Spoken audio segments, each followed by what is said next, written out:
Passive voice.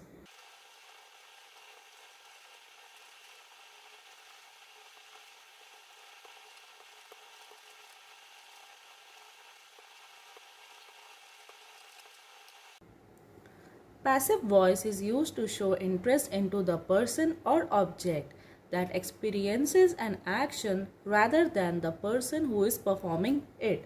So students, here the whole order is reversed. Here you can notice this very easily. Now let me give you the same example which I have given you previously. I love my students. Here the sentence structure is subject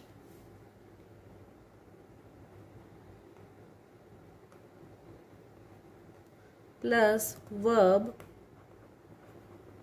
plus object.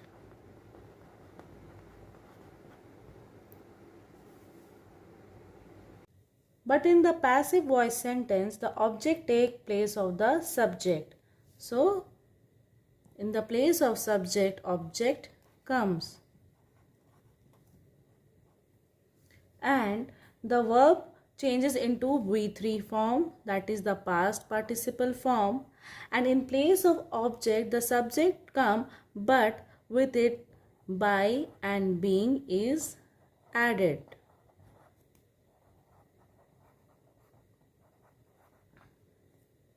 Now let me take the same example which I have given in your active voice, that is I love my students. Now here verb is in the third form in the passive voice. Now if I convert the sentence that I have just discussed, I love my student, it would be like my students are loved by me. Now in this sentence, my students is the object. Here, my students are receiving the action of love by me. Now, I think you all are clear about the difference and the general sentence structure between the two. Please note both the sentences I love my students and my students are loved by me are exactly same in the meaning. Now, you might be thinking if both the sentences are identical in the meaning, then which one to use? But we generally use active voice only. Then your next question would be when to use passive voice? Exactly. Now I will tell you when to use passive voice. Passive voice is generally used in two conditions. So the first condition or the case is when you don't know the subject at all. For example, Steve's wallet was stolen. Here in this sentence, here wallet is the object and it was stolen. But we don't know by whom it was stolen. So we don't know the subject here. So we have used passive voice in this statement. Let me give you one more example of it. All the cookies have been eaten. In this sentence, cookies is the object. But students, you can see here, we are still unaware about the subject in this sentence because we don't know who has eaten the cookies. So now let's look into another case or another condition where we can use passive voice. Firstly, we use passive voice when we don't know about the subject. Secondly,